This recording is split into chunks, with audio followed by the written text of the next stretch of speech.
السلام عليكم اعزائنا طلبه وطالبات واولياء امور الصف الاول الاعدادي. طبعا زي ما انتم شايفين الصوره بتاعتنا المنهج الجديد 2026. زي ما احنا عارفين ان في تغيير في جميع المناهج في جميع المراحل وتحديدا في الانجليش، ما تقلقوش خالص. ده ان شاء الله اول درس لينا في المنهج الجديد. طبعا كان نازل الدرس الاولاني وطبعا ده احنا هنشتغل مع بعض عليه النهارده. الملف اللي احنا هنشتغل منه بالتفصيل هتلاقوه عندك في صندوق الوصف، هتلاقي رابط قناتنا على التليجرام هتلاقيه موجود هناك، ورابط صفحتنا على الفيسبوك بينزل عليها كل التفاصيل. طيب احنا هنعمل ايه السنه دي او ايه البلان بتاعتنا؟ عشان اولياء الامور بيسالونا. احنا بالنسبه للصف الاول الاعدادي والصف الثاني الاعدادي ان شاء الله هننزل لهم المحتوى كامل على اليوتيوب وعلى الفيسبوك. يعني هننزل المحتوى كامل على صفحتنا على الفيسبوك وعلى اليوتيوب. طيب بالنسبه لثالثه اعدادي، من اول ثالثه اعدادي طبعا هيكون عندنا منصه، ده الرقم اللي انت تقدر تحجز من خلاله بالنسبه لثالثه اعدادي وصولا للصف الثالث الثانوي. يبقى معانا على المنصه السنه دي ثالثه اعدادي، اولى ثانوي، ثانيه ثانوي، ثالثه ثانوي، والتفاصيل هنعلنها وازاي تشترك في المنصه وكل حاجه والكتاب اللي هنشتغل منه كل ده هنعلنه قريبا جدا. انت تابع بس صفحتنا على الفيسبوك وان شاء الله هتلاقي كل التفاصيل موجوده. نرجع لموضوعنا تاني، المنهج الجديد والناس قلقانه. لا ان شاء الله ما فيش قلق، الموضوع بسيط وسهل خالص، وان شاء الله المنهج هيبقى افضل من السنين اللي فاتت والموضوع هيبقى بسيط خالص. عندك طبعا الدرس الاولاني اكيد اليونت بتاعنا ليه عنوان، العنوان بتاعنا لايف اللي هي الحياه in a digital world، اللي هي الحياه في العالم الرقمي. يعني ايه العالم الرقمي؟ اللي هو التكنولوجي بقى، اللي هو الناس بتستخدم تابلت، بتستخدم يوتيوب، بتستخدم انترنت، بتستخدم فيسبوك، ده كله اسمه ديجيتال وورلد اللي هو العالم الرقمي. تعالوا كده مع بعض نشوف اول حاجه معانا. دي الملزمه بتاعتنا اهوت اللي احنا هنسيبها لك مجاني، تقدر تحملها وتذاكر منها يونت 1 لايف ان ديجيتال وورلد اللي هي الحياه في العصر الرقمي. تعالى كده نشوف مع بعض. دي اول صفحه معانا، طبعا دي صفحه كتاب المدرسه. احنا طبعا عملنا تعديل ووضحنا الامور وظبطنا كل حاجه، بس ده الموجود بالظبط في اول صفحه عندك في اول درس. دايما انت لما تيجي تذاكر درس زي بتاع النهارده اللي هو درس قراءه، المفروض ان انت في الاول تقرا الدرس على مهلك تفهمه، وبعد كده يبقى نشوف بقى في الاخر موضوع الكلمات. يعني انت ما تبقاش انا هحفظ الكلمات، الموضوع مش كله حفظ. اللانجوج مش كده، اللغه مش كده. اقرا، لازم تقرا. لو في كلمه مش عارفها عديها، حاول تخمنها، حاول تقرا اللي قبلها، حاول تقرا اللي بعدها على مهلك خالص. افهم الدرس بيتكلم عن ايه، مش كله كده نحفظ كلمات. لا، المفروض في الاول شوف الدرس اللي عندك. يعني هنا عندك هو بيقول لك ايه؟ read and listen. اول حاجه before you start، قبل ما تبدأ. دي اسمها أسئلة هي سنة أولى البري ريدنج، ما قبل القراءة. بينشط لك المخ، بيشوف الأفكار اللي عندك، بيشوف دماغك فيها فكرة عن الدرس ولا لا. تعالى كده أول سؤال بيقول لك answer the following question، أجب عن إيه؟ عن هذه الأسئلة. تعالى كده نشوف أول سؤال مع بعض بيقول إيه.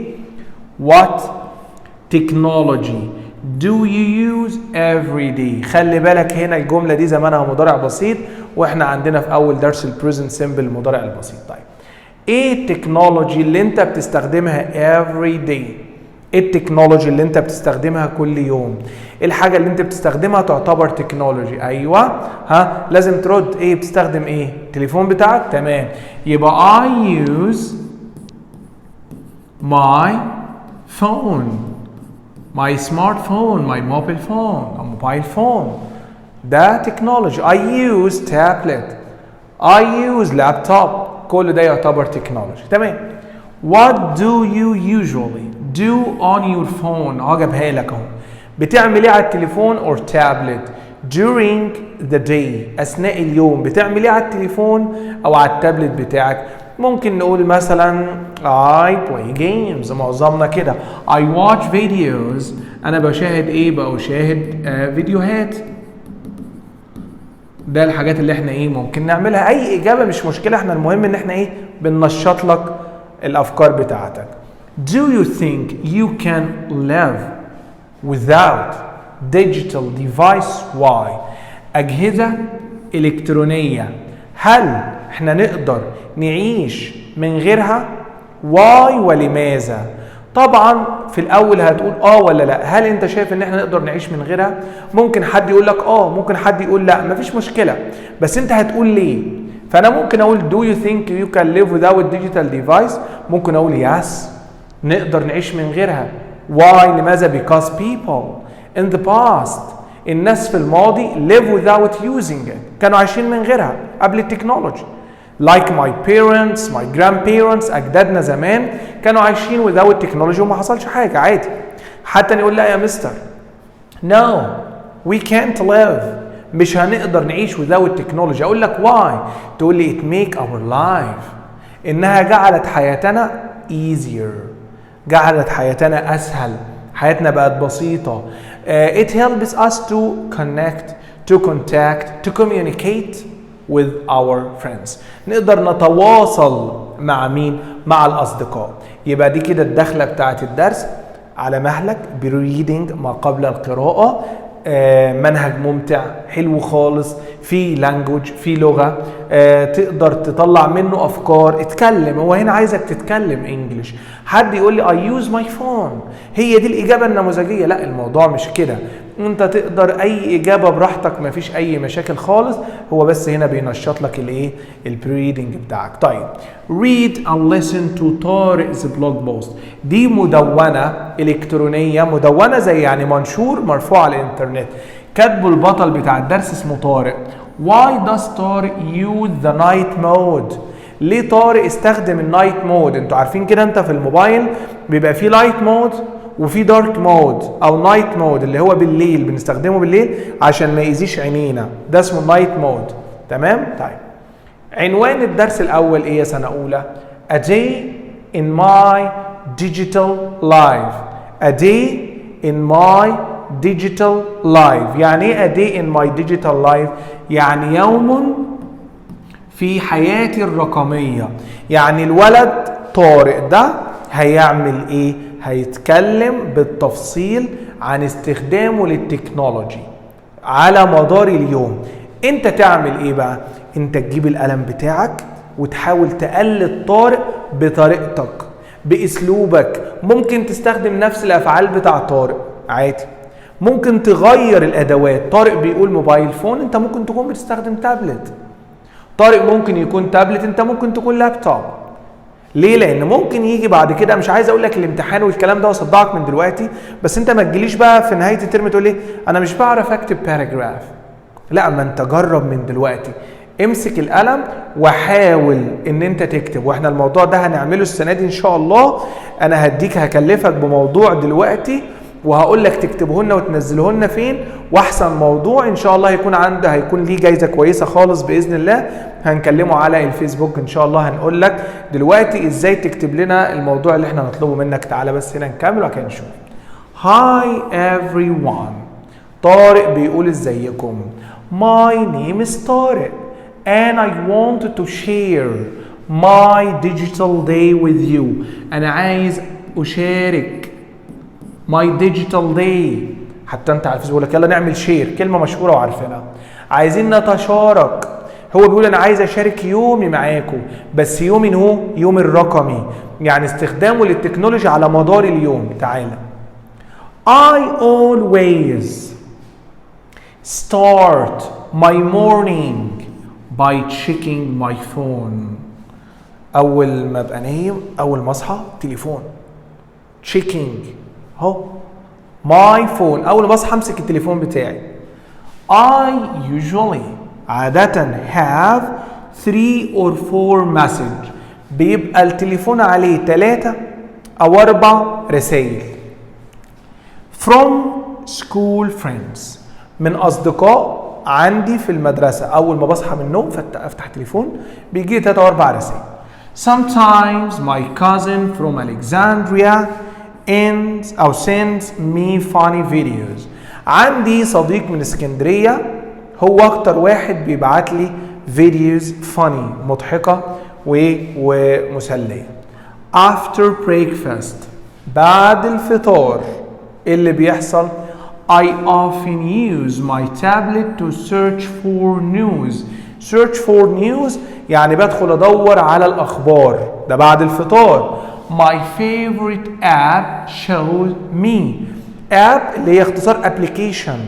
أحسن تطبيق عندي أو المفضل shows me بيعرض لي interesting facts، بيعرض لي حقائق عن animals and space، حيوانات وفضاء. انت ممكن يكون الفيفوريت اب بتاعك، التطبيق المفضل بتاعك يكون بيعرض لك حاجات عن السبورتس، عن الرياضة، تكون واحد بيحب الرياضة، بيحب اللاعبين، ايا كان يعني. I never eat without looking at something on my screen. عمري ما بقعد اكل الا لازم يكون معايا السكرين. طبعا دي كلها عادات ما تعتبرش صح. I know it isn't a good habit. اهو انا عارف ان ده مش good habit، مش عادة كويسة. At school we sometimes use the smart board. في المدرسة احيانا بنستخدم السمارت بورد. سمارت بورد زي السبوره اللي احنا شغالين عليها، اللي هي السبوره الذكيه اللي هي يعني ايه فيها تفاعل اكتر. In our science class في حصه العلوم our teacher shows us amazing videos about planets and animals. بيعرضوا لنا فيديوهات عن الحيوانات او الكواكب والايه البلانيتس اللي هي الكواكب والانيمالز اللي هي الحيوانات. I love watching them. We also use computers in our computer class. حصة الحاسب الآلي بنستخدم الكمبيوتر مرتين twice a week يعني مرتين في الأسبوع. I'm learning to type faster. أنا دلوقتي بدأت أتعلم إن أنا type أكتب على الكيبورد faster بسرعة أكتر. I can type أنا بقدر أكتب 25 words per minute now. بقدر أكتب 25 كلمة في الدقيقة. يعني هو بدأ يطور نفسه في موضوع الكتابة على الكيبورد. After school I always do my homework first. لما برجع أول حاجة بعمل الواجب. شاطر يا طارق. I usually search for information. بعمل بحث عن المعلومات on my laptop when I need help with my projects. لو أنا عايز يعني مساعدة في المشروعات. My favorite website has lots. أنا عندي في موقع مفضل مليان useful information for students. في معلومات مفيدة جدا للطلبة. طيب تمام. And the evening تعالى بقى كده بالليل في المساء بيحكي بالتفصيل. I sometimes play online games with my friends. بلعب ألعاب أونلاين مع أصحابي. We usually play for 1 hour. بنلعب for 1 hour. بنلعب ساعة أو an hour. Then we stop. بعد كده إيه؟ بنتوقف. بنلعب ساعة واحدة بس. My parents always remind me. Remind يعني يذكر غير remember يفتكر لوحده. Remind يعني بيفكروه باباه ومامته. To take breaks يريح from the screen يريح شوية من الشاشة بتاعت الأجهزة دي. Before bedtime قبل النوم I often read e-books. بحب أقرأ e-books. يعني ايه books يعني كتاب. ايه اختصار electronic اللي هي كتاب إلكتروني اللي هو كتاب بس على الايه على الانترنت بنقراه على طول مش كتاب ورقي مش مطبوع مش printed. On my tablet I love adventure stories. بحب القصص المغامرات but I always use the night mode. لكن بستخدم الوضع الليلي بقى النايت مود اللي اتكلمنا عليه في الأول اللي هو يقول لك ايه بالليل اعمل الموبايل على النايت مود. So the screen doesn't hurt my eyes. علشان الشاشة ما تأذيش عيني. انت لسه فاكر في اخر الدرس ان عينيك تتأذي. انت كل اللي بتعمله ده انت من اول جملة قلت لنا بصحى من النوم بمسك الموبايل فده كله يأذي العينين. يبقى هو بيستخدم النايت مود بالليل عشان ايه يحمي عينيه. I think technology is amazing. انا شايف ان التكنولوجي amazing. ده طبعا بيقول رأيه his opinion رأيه. لكن I'm learning to use it wisely. بحاول استخدمها بحكمة. What about you? How do you use technology in your day? طب وانت بيسألك انت بقى كطالب كطالب صاحبه السنة دي في أولى إعدادي. What about you؟ ماذا عنك؟ هل أنت بتستخدم تكنولوجي؟ أنت معاك تليفون أصلا ولا معاكش؟ طب لو أنت معاك أنت بتعمل بيه إيه؟ درس حلو خالص ودرس بسيط، وطارق اتكلم عن اليوم بتاعه بالتفصيل، كل اللي بيحصل معاه خاص بالتكنولوجي. زي ما قلت لكم احنا عاملين محاكاة لصفحة الكتاب بتاع المدرسة لأن هو المرجع بتاعنا الأساسي. في أي شغل أهم حاجة كتاب المدرسة وبعد كده تيجي أي حاجة تانية. هنا بيقول لك What is the main idea of the blog؟ إيه الفكرة الرئيسية للبلوج؟ لو احنا هنحط عنوان أو فكرة للبلوج ممكن نقول إيه؟ البطل بتاع البلوج كان مين؟ طارق. فأنا ممكن أقول طارق's day أهو، يوم طارق أهو، طارق's day in digital life is amazing. يوم طارق رائع. عادي هنا أي عنوان أي فكرة تعجبك مفيش مشكلة. تمام؟ Why do you think Tariq's parents remind him to take breaks from screen؟ ليه بينصحوه؟ ليه بينصحوه؟ بيذكروه دايما ان هو يريح من الشاشة. To protect، لكي ايه؟ يحمي. To protect، هيحمي مين؟ his eyes، علشان يحمي عينيه. وخلي بالك كان في سؤال هنا في العنوان اهو، برضه هو نفس السؤال اهو. Why does Tariq use the night mode؟ ليه طارق بيستخدم النايت مود؟ هم قالوها هنا اهوت، قال لك so the screen doesn't hurt his eyes، عشان السكرين ما تأذيهش فين؟ ما تأذيهش فين يا سنة أولى؟ ما تأذيهش في عينيه. تمام؟ طيب تمام. تعالى فوكاب.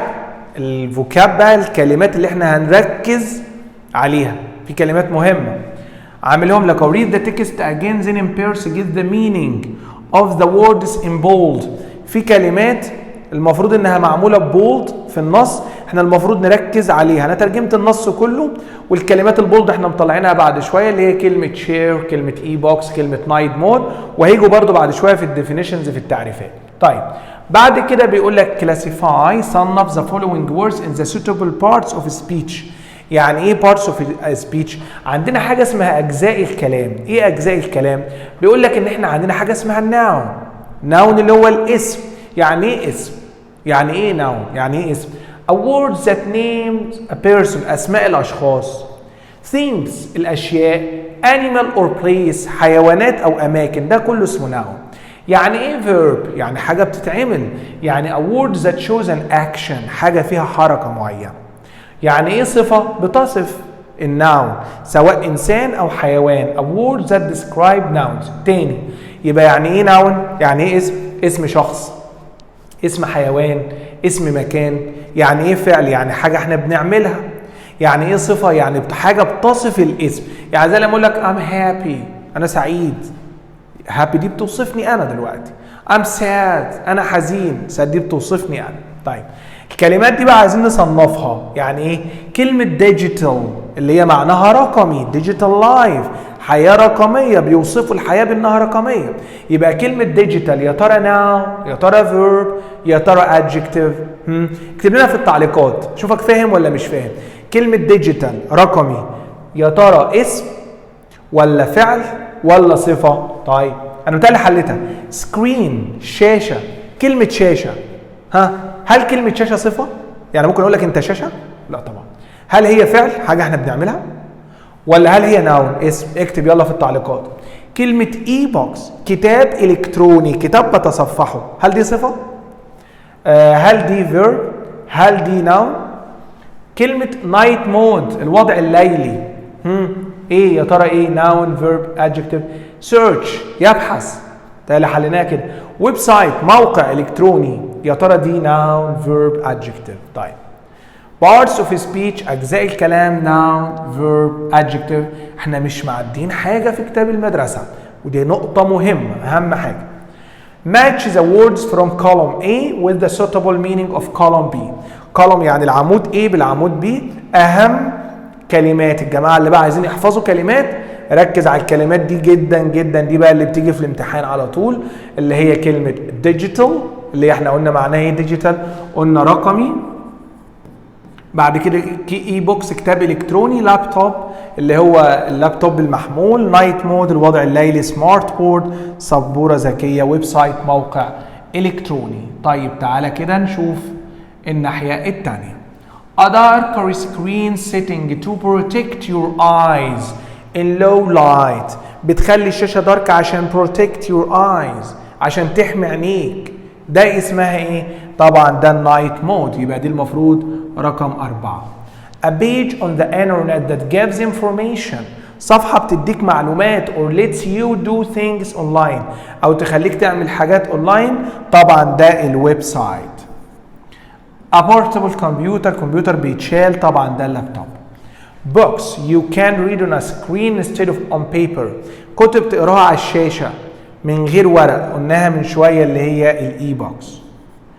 An interactive board، سبورة تفاعلية، في تفاعل بين الطالب والمدرس، خلاص من غير ما نكمل، اللي هي السمارت بورد. 5 يبقى كده ناقص 1 اللي هي دي الديجيتال، تعالى نقراها using computer technology instead of paper or physical tools. هنا بقى دي مجموعة من الأسئلة، يلا كده اتكلم انجلش على الدرس اللي احنا قريناه مع بعض مع شريك ليك صاحبك. What do you think of your habits during meals؟ What do you think of your habits during meals؟ يا ترى ايه هي عاداتك اثناء الوجبات and before bedtime؟ انت بتعمل ايه العادات بتاعتك اللي انت بتعملها اثناء الوجبات and before bedtime وقبل ما تنام؟ كل واحد براحته. اثناء الوجبات مثلا انت بتشوف التلفزيون تقول I watch TV، بتستخدم الموبايل ماشي. قبل ما تنام مثلا I read a book، بقرا كتاب مثلا. كل واحد براحته يعني. How do you use technology at school؟ انت ازاي بتستخدم التكنولوجي في المدرسة؟ عندكم ايه؟ We have laptop, we have smart board, we have and so on. What are the benefits؟ ما هي فوائد that you could possibly gain with his tablet؟ ايه الفوائد اللي انت بتاخدها لو انت عندك تابلت؟ التابلت ممكن يفيدك في ايه؟ To get information, to make or to do any project. He searches for news and read e-books. هنا متجاوب يقول لك بيقرا ايه؟ اخبار. تعالى بقى هنا كلمات lesson 1 و 2 نقراها مع بعض. technology، tablet، laptop، smart board، website، e-book، night mode، remind. كل كلمة مكتوب معناها بالعربي. digital، screen، device، physical، portable، bedtime، blog، boring. تاني technology، tablet، laptop، smart board، website، e-book، night mode، remind. digital، screen، device، physical، portable، bedtime، blog، boring. بعد كده عندي هنا additional vocab. cousin، start، started، message، check، Algeria، send، news، use، animals، search، space، show، habit، watch، planets، read، homework، interactive، adventure stories، learn، state of، type، useful، help، helped، online، save، protect، idea، science class، facts، computer class، low light، tools، wisely، amazing، during، twice، main. بعد كده عندي كلمة meals اللي هي الايه؟ الوجبات. طبعا وهنا مين اللي هي طبعا ايه؟ رئيسي. وطبعا زي ما قلنا الملزمة دي كلها هتلاقيها موجودة عندك في قناة الايه؟ التليجرام. ودي اهم الافعال عندك زي كلمة go، went، gone. بعد كده عندك see، saw، seen التصريف الثالث. عندك made، made، made. عندك take، took، taken. begin، began، begun. وعندك have، had، had. write، wrote، written. find، found، found. والفوكاب طبعا احنا ايه؟ بنشكر مستر حسام احمد، كان هو منزل ايه؟ منزل الملف بس كانت الصورة مش واضحة فاحنا ظبطنا فيها شوية، نحب طبعا نشكره. الديفينيشنز التعريفات اللي احنا التمرين اللي حلناه من شوية، تابلت، لابتوب، سمارت بورد، ويب سايت، اي بوك، نايت مود، ديجيتال، ده احنا ظبطناه كله دلوقتي وحلناه مع بعض. هنا برضو ترادف، عندك كلمة فاست، كويك، سلو، عندك بورينج ممل، dull exciting. سينونيم يعني المرادف بتاعها، وانتونيم يعني عكسها، دي برضو بتزود الحصيلة عندك. اونلاين، اوفلاين. عندك begin تساوي start عكسهم end او finish. find يعني يجد، ويخسر يعني lose. عندك هنا بقى prefix و suffix. prefix يعني حاجة نضيفها في اول الكلمة، suffix في الاخر، زي كلمة useful اهو مفيد، wisely بحكمة، information اللي هي مين طبعا؟ اللي هي المعلومات، ودي طبعا ايه فروق بين الكلمات تقدر ايه تقراها، ودي اهم الاكسبريشن والبريبوزيشن. تعالى برضه نقراها معاك هنا اهو. اول واحدة ديجيتال يشير الى الكتب الايه الالكترونية او الرقمية. تراديشنال الحاجة اللي هي الايه التقليدية. عندك اي بوك اللي هو كتاب الكتروني، وبرنتد بوك اللي هو كتاب مطبوع. نايت مود الوضع الليلي، نورمال الشاشة العادية، سيرش يبحث، فايند يجد لوحده، واتش مشاهد I watch videos، انما سي I see the moon رؤية عامة. بلاي اللي هو يلعب، ويوز يستخدم. expressions and prepositions check message، find information، use technology، start my day، do homework، use laptop، watch videos، go to bed، play online games per minute. On my laptop، read an ebook، check tablet، type fast، need help، create a project، send a message، search for، take breaks اللي هو ياخد فترات راحة، ودي آخر جزئية معانا. طيب أنت مطلوب منك إيه؟ تكتب عن أداة يومك in your digital life، زي ما طارق عمل. انت كده اعمل، اكتب في ورقه واكتب اسمك وارفعه لنا في الجروب على الفيسبوك الخاص بطلاب مستر عمرو. هسيب لك الرابط بتاعه كله ده ان شاء الله موجود فين؟ موجود في صندوق الوصف. عندنا بقى البريزنت سيمبل، ده هيبقى الفيديو القادم بتاعنا ان شاء الله. هنشرح لك بقى المضارع البسيط ومعاه كمان ظروف التكرار. يعني مستنيين دعمكم، يا ريت ما تنساش تعمل لنا شير على قد ما تقدر علشان نفيد اكتر طلبه. لو انت حابب ان احنا نكمل لك المنهج بالطريقه دي، منتظرين تعليقاتكم. انتظرونا في الفيديو القادم، والسلام عليكم ورحمه الله وبركاته.